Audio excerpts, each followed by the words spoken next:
Ik ben Oscar Enklaar, ik ben 19 jaar oud en woon in Muiden.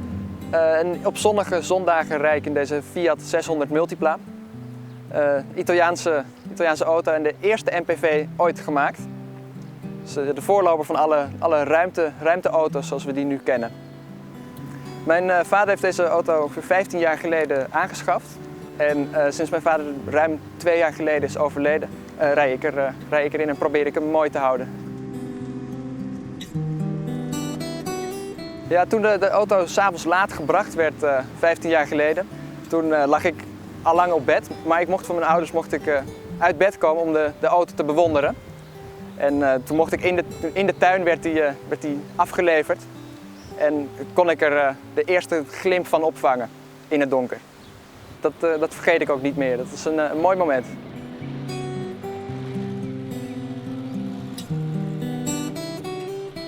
We hebben regelmatig tourritjes door Nederland gereden. Andere bijzondere klassiekers. En dat herinner ik me nog goed dat we samen hier op de voorbank, samen met mijn moeder ook in de auto zaten. En mijn moeder kaart leest, mijn vader achter het stuur. En Nederland doorkruisen met dit autootje. We hebben ooit het Concours d'Elegance op het Paleis het Loo hebben we een prijs gewonnen. En we zijn vervolgens met 6 man zijn we in de auto geklommen en het podium opgereden. En dat is voor mij een unieke ervaring. Dat is bijzonder volgens mij.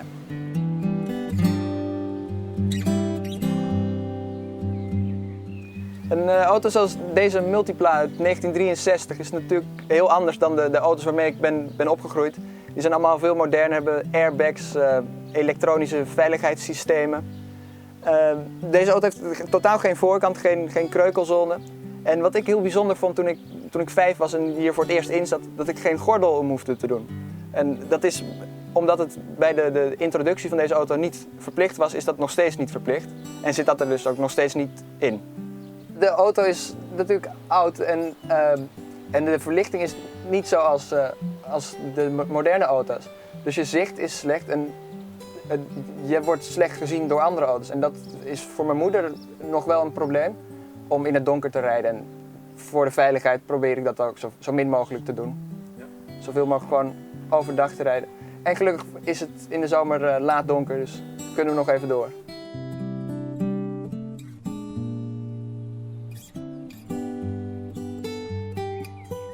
Ik vind dat de auto vrij goed rijdt voor in ieder geval een auto van 50 jaar oud.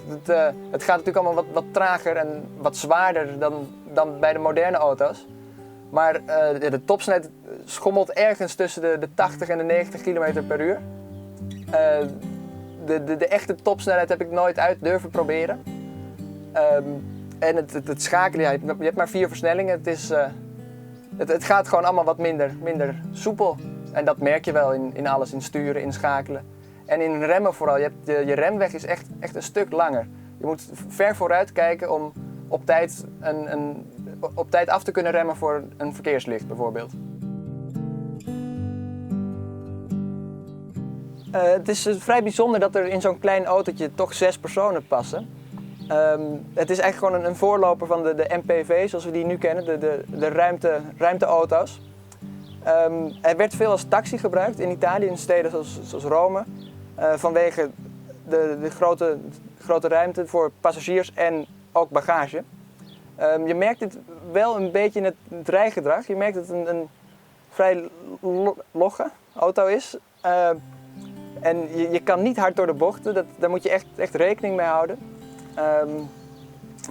Je zit op het voorwiel, dus bij drempels merk je het ontzettend goed. Je moet niet te hard eroverheen rijden, want dan stoot je gegarandeerd je hoofd. En als je daar rekening mee houdt, dan is het een ontzettend leuke auto om in te rijden.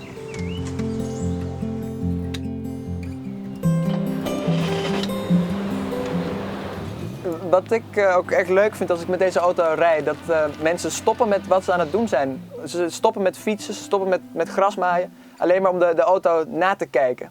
En ja, dat tovert bij mij ook wel een glimlach op mijn gezicht. Dat mensen zo vrolijk van een auto kunnen worden. Ook mensen die niet echt grote autoliefhebbers zijn, worden er toch vrolijk van. Als het aan mij ligt, blijft deze auto nog in ieder geval voorlopig in de familie. Dus dat probeer ik ook zo met mijn moeder af te stemmen dat de auto nog even in ons bezit blijft.